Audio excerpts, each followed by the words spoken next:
ನಮ್ಮೆಲ್ಲರ ಜೀವನದಲ್ಲೂ ಇಂಥ ಕ್ಷಣಗಳು ಬಂದಿರುತ್ತೆ ಅಲ್ವಾ? ಯಾವುದೋ ಒಂದು ಅದ್ಭುತವಾದ ಸೂರ್ಯಾಸ್ತವನ್ನು ನೋಡ್ತಾ ನಿಂತಾಗ ಅಥವಾ ಮನಸ್ಸಿಗೆ ಹತ್ತಿರವಾದ ಸಂಗೀತವನ್ನ ಕೇಳ್ತಾ ಇದ್ದಾಗ ಇದ್ದಕ್ಕಿದ್ದ ಹಾಗೆ ಸಮಯವೇ ನಿಂತುಹೋದ ಹಾಗೆ ಅನಿಸದು. ಆ ಒಂದು ಕ್ಷಣದಲ್ಲಿ ನಮ್ಮ ತಲೆಯಲ್ಲಿರೋ ಎಲ್ಲಾ ಯೋಚನೆಗಳು, ಎಲ್ಲಾ ಚಿಂತೆಗಳು ಮಾಯವಾಗಿ ಕೇವಲ ಒಂದು ಆಳವಾದ ಪ್ರಶಾಂತವಾದ ಸೌಂದರ್ಯದ ಅನುಭವ ಮಾತ್ರ ನಮ್ಮನ್ನ ಆವರಿಸಿಕೊಡುತ್ತೆ. ಆದ್ರೆ ಈ ಅನುಭವ ಎಷ್ಟು ಬೇಗ ಬರುತ್ತೋ ಅಷ್ಟೇ ಬೇಗ ಮಾಯವಾಗಿ ಬಿಡುತ್ತೆ. ಹಾಗಾದ್ರೆ ಆ ಸೌಂದರ್ಯ, ಆ ಆನಂದ ನಿಜಕ್ಕೂ ಹೊರಗಿನ ಆ ದೃಶ್ಯದಲ್ಲಿತ್ತಾ ಅಥವಾ ನಮ್ಮಲ್ಲೇ ಎಲ್ಲೋ ಬೇರೆ ಕಡೆ ಇತ್ತಾ? ಈ ಆಳವಾದ ಸೌಂದರ್ಯದ ಭಾವನೆ ನಿಜವಾಗಿ ಎಲ್ಲಿಂದ ಬರುತ್ತೆ? ಅದು ನಾವು ನೋಡೋ ವಸ್ತುಗಳಲ್ಲಿದೆಯಾ, ಕೇಳೋ ಶಬ್ದಗಳಲ್ಲಿದೆಯಾ, ಅಥವಾ ಇದು ಎಲ್ಲದಕ್ಕಿಂತ ಭಿನ್ನವಾದ ಬೇರೆಲ್ಲೋ ಇದೆಯಾ? ಈ ಪ್ರಶ್ನೆಗೆ ಉತ್ತರ ಹುಡುಕ್ತಾ ಹೋದ್ರೆ ನಮ್ಮ ಪ್ರಾಚೀನ ಜ್ಞಾನವೊಂದು ಸಂಪೂರ್ಣವಾಗಿ ಬೇರೆದೇ ಆದ ದೃಷ್ಟಿಕೋನವನ್ನು ನಮಗೆ ತೋರಿಸುತ್ತೆ. ಬಹುಶಃ ನಾವು ಸೌಂದರ್ಯವನ್ನು ಇಷ್ಟು ದಿನ ತಪ್ಪಾದ ಜಾಗದಲ್ಲಿ ಹುಡುಕ್ತಾ ಇದ್ದೀವೇನೋ ಅಂತಾನೂ ನಮಗೆ ಅನಿಸ್ಬೋದು. ಬನ್ನಿ, ಈ ವಿಶ್ಲೇಷಣೆಯಲ್ಲಿ ಆ ದೃಷ್ಟಿಕೋನ ಏನ್ ಹೇಳುತ್ತೆ ಅಂತ ನೋಡೋಣ.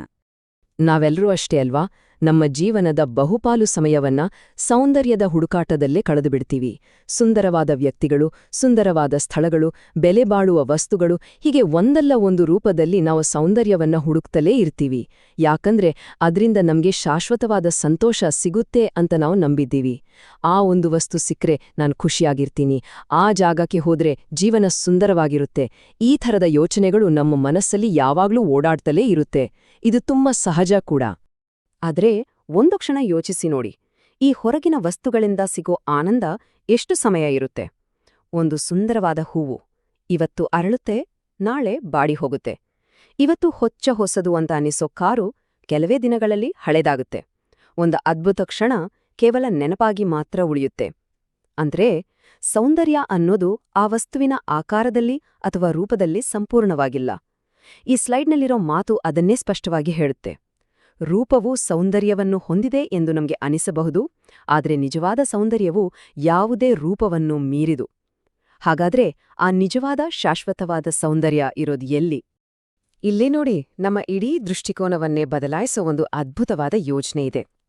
ಪ್ರಾಚೀನ ತಂತ್ರಶಾಸ್ತ್ರ ಏನ್ ಹೇಳುತ್ತೆ ಅಂದ್ರೆ, ಸೌಂದರ್ಯವನ್ನ ಹುಡುಕೋದನ್ನ ಬಿಟ್ಟು ಸೌಂದರ್ಯದಿಂದ ನೋಡೋದನ್ನ ಕಲಿಬೇಕು ಅಂತ. ಸೌಂದರ್ಯಕ್ಕಾಗಿ ಹುಡುಕೋದು ಅಂದ್ರೆ ಅದು ಯಾವತ್ತೂ ಮುಗಿಯದ ಒಂದು ಹೊರಗಿನ ಹುಡುಕಾಟ. ಅದು ಯಾವಾಗ್ಲೂ ತಾತ್ಕಾಲಿಕ ಮತ್ತು ಬೇರೆ ವಸ್ತುಗಳ ಮೇಲೆ ಅವಲಂಬಿತವಾಗಿರುತ್ತೆ. ಆದ್ರೆ ಸೌಂದರ್ಯದಿಂದ ನೋಡೋದಿದೆಯಲ್ಲ, ಅದು ನಮ್ಮೊಳಗಿನ ಒಂದು ಸ್ಥಿತಿ. ಅದು ಯಾವಾಗ್ಲೂ ನಮ್ಮ ಜೊತೆಲೇ ಇರುತ್ತೆ. ಅದು ನಮ್ಮ ಗ್ರಹಿಕೆಯ ಗುಣಮಟ್ಟವನ್ನ ಅವಲಂಬಿಸಿರುತ್ತೆ. ಇದು ಹುಡುಕಾಟ ಅಲ್ಲ, ಇದೊಂದು ಅರಿವು.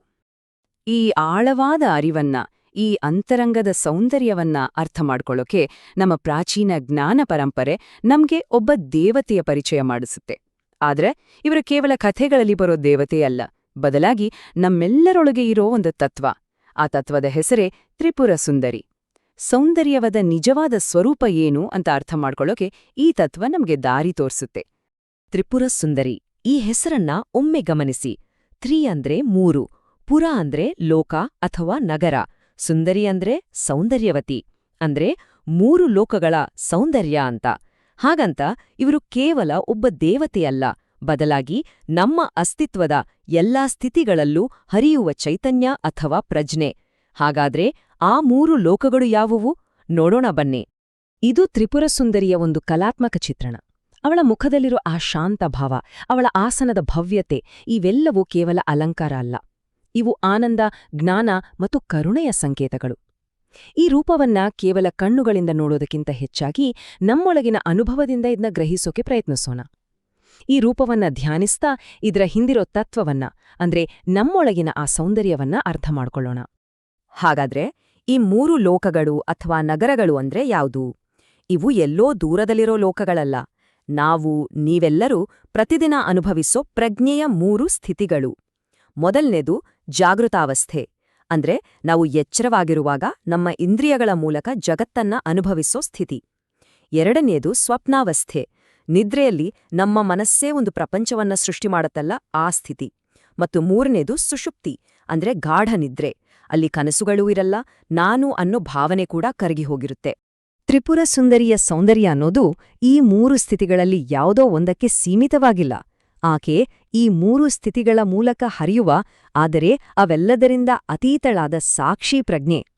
ಅಂದ್ರೆ ಎಚ್ಚರದಲ್ಲಿ, ಕನಸಿನಲ್ಲಿ ಮತ್ತು ಗಾಢ ನಿದ್ರೆಯಲ್ಲೂ ಯಾವುದು ಬದಲಾಗದೆ ಸ್ಥಿರವಾಗಿ ಇರುತ್ತೋ ಆ ಮೂಲ ಚೈತನ್ಯವೇ ಆಕೆಯ ನಿಜವಾದ ಸೌಂದರ್ಯ. ಅದು ನಮ್ಮ ಪ್ರಜ್ಞೆಯ ಮೂಲ ಸಾರ. ಹಾಗಾದ್ರೆ ಅತ್ಯುನ್ನತ ಸೌಂದರ್ಯ ಅಂದ್ರೆ ಯಾವುದು? ಮೂಲ ಗ್ರಂಥಗಳು ಹೇಳೋ ಪ್ರಕಾರ ಅದು ಶುದ್ಧ ಗ್ರಹಿಕೆಯ ಸೌಂದರ್ಯ. ಮನಸ್ಸು ತನ್ನ ಸಂಸ್ಕಾರಗಳಿಂದ ಶುದ್ಧವಾದಾಗ ಉಂಟಾಗುತ್ತೆ. ಏನಿದು ಸಂಸ್ಕಾರ ಅಂದ್ರೆ?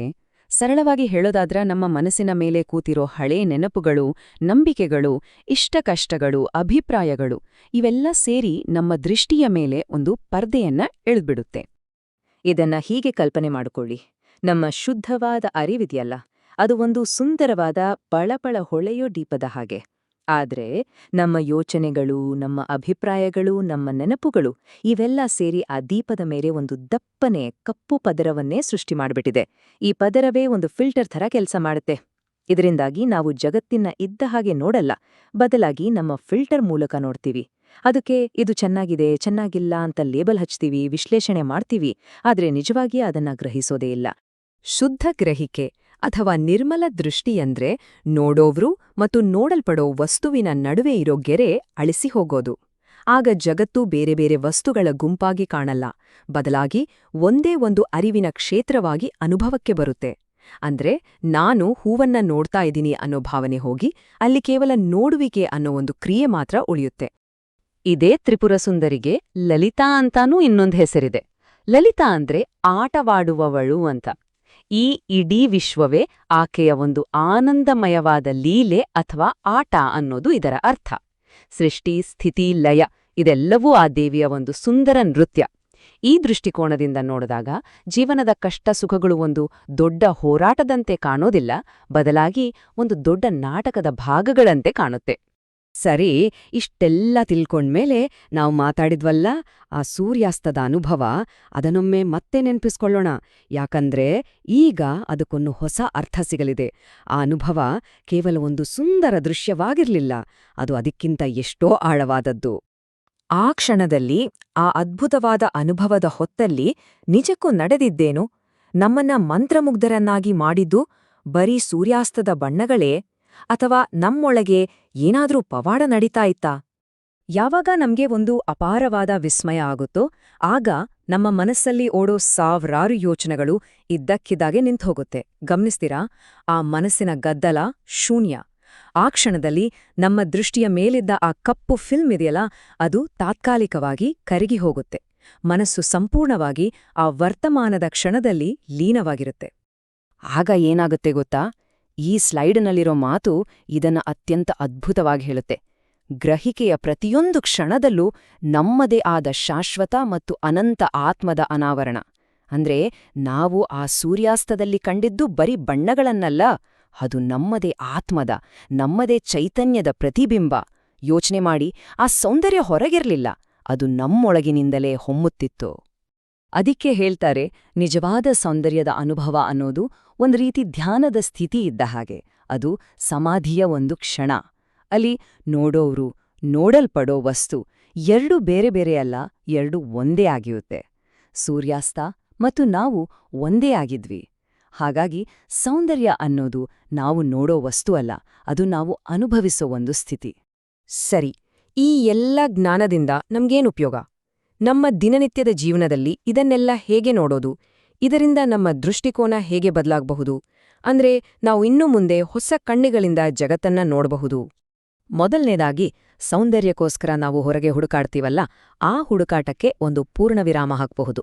ಯಾಕಂದ್ರೆ ನಾವು ಏನನ್ನ ಹುಡುಕ್ತಾ ಇದ್ವೋ ಅದು ಬೇರೆ ಎಲ್ಲೂ ಇಲ್ಲ, ಅದು ನಾವೇ ಆಗಿದ್ದೇವೆ ಅಂತ ಅರ್ಥವಾಗುತ್ತೆ. ನಾವು ಸೌಂದರ್ಯವನ್ನ ಹುಡುಕೋರಲ್ಲ, ನಾವು ಸೌಂದರ್ಯದ ಸ್ವರೂಪವೇ ಆಗಿದ್ದೇವೆ. ಈ ದೃಷ್ಟಿಕೋನದ ಬದಲಾವಣೆ ಹೇಗಿರುತ್ತೆ ಅಂತ ಒಂದು ಸಣ್ಣ ಉದಾಹರಣೆ ಮೂಲಕ ನೋಡೋಣ. ಸಾಮಾನ್ಯವಾಗಿ ನಾವು ಆ ಹೂವು ಎಷ್ಟು ಸುಂದರವಾಗಿದೆ ಅಂತೀವಿ. ನಮ್ಮ ಗಮನ ಪೂರ್ತಿ ಹೂವಿನ ಮೇಲೆ.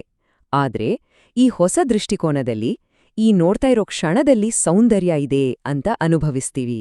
ಗಮನಿಸಿ, ಸೌಂದರ್ಯ ಹೂವಿನಿಂದ ಈ ಕ್ಷಣಕ್ಕೆ, ಈ ಅರಿವಿಗೆ ವರ್ಗಾವಣೆಯಾಯಿತು. ಸೌಂದರ್ಯ ವಸ್ತುವಿನಲ್ಲಿಲ್ಲ, ಅದು ಗ್ರಹಿಕೆಯಲ್ಲಿದೆ. ಪ್ರಸಿದ್ಧ ಕವಿ ವಿಲಿಯಂ ಬ್ಲೇಕ್ ಅವರ ಒಂದು ಮಾತು ಇಲ್ಲಿಗೆ ಸರಿಯಾಗಿ ಹೊಂದುತ್ತೆ. ಅನಂತವನ್ನ ಅಂಗೈಯಲ್ಲಿ ಹಿಡಿಯೋದು, ಶಾಶ್ವತತೆಯನ್ನ 1 ಗಂಟೆಯಲ್ಲಿ ನೋಡೋದು ಅಂತ. ಅಂದ್ರೆ ನಮ್ಮ ದೃಷ್ಟಿ ಶುದ್ಧವಾಗಿದ್ದಾಗ ಪ್ರತಿಯೊಂದು ಕ್ಷಣದಲ್ಲೂ, ಪ್ರತಿಯೊಂದು ಸಣ್ಣ ವಸ್ತುವಿನಲ್ಲೂ ಆ ಬ್ರಹ್ಮಾಂಡದ ಸೌಂದರ್ಯವನ್ನೇ ಕಾಣ್ಬೋದು. ಹಾಗಾಗಿ ಇನ್ನು ಮುಂದೆ ನಾವು ಕೇಳಿಕೊಳ್ಳಬೇಕಾದ ಪ್ರಶ್ನೆ ಸೌಂದರ್ಯ ಎಲ್ಲಿದೆ ಅಂತಲ್ಲ, ಬದಲಾಗಿ ಈಗಾಗಲೇ ಇಲ್ಲೇ ಇರೋ ನಮ್ಮ ಕಣ್ಣುಗಳ ಮೂಲಕವೇ ನೋಡ್ತಾ ಇರುವ ಆ ಸೌಂದರ್ಯಕ್ಕೆ ನಾನು ಇನ್ನಷ್ಟು ಶುದ್ಧವಾದ ಒಂದು ಪಾತ್ರೆಯಾಗೋದು ಹೇಗೆ ಅಂತ. ನಮ್ಮ ಮನಸ್ಸಿನ ಫಿಲ್ಟರ್ಗಳನ್ನ ಸ್ವಚ್ಛಗೊಳಿಸಿ ಆ ದೈವಿಕ ಸೌಂದರ್ಯ ನಮ್ಮ ಮೂಲಕ ಹರಿಯೋಕೆ ನಾವ್ ಹೇಗೆ ಅವಕಾಶ ಮಾಡಿಕೊಡಬಹುದು? ಈ ತ್ರಿಪುರ ಸುಂದರಿ ಯಂತ್ರ ಇದೇ ತತ್ವದ ಒಂದು ದೃಶ್ಯರೂಪ. ಇದು ಕೇವಲ ಒಂದು ಚಿತ್ರ ಅಲ್ಲ, ಇದು ನಮ್ಮ ಚೈತನ್ಯದ ನಕ್ಷೆ. ಇದು ನಮಗೆ ಮತ್ತೆ ಮತ್ತೆ ನೆನ್ಪಿಸುತ್ತೆ, ಅತ್ಯುನ್ನತವಾದ ಸೌಂದರ್ಯ ಅನ್ನೋದು ಹೊರಗಿನ ಯಾವ ರೂಪದಲ್ಲೂಮಿಲ್ಲ, ಅದೂ ಇರೋದು ನಮ್ಮ ಗ್ರಹಿಕೆಯಲ್ಲಿ, ನಮ್ಮ ಅರಿವಿನಲ್ಲಿ. ಹಾಗಾಗಿ ಸೌಂದರ್ಯವನ್ನು ಹುಡುಕ್ಬೇಡಿ, ಸೌಂದರ್ಯವಾಗಿರಿ, ಸೌಂದರ್ಯದಿಂದಲೇ ನೋಡಿ, ಆಗ ಇಡೀ ವಿಶ್ವವೇ ಸೌಂದರ್ಯಮಯ.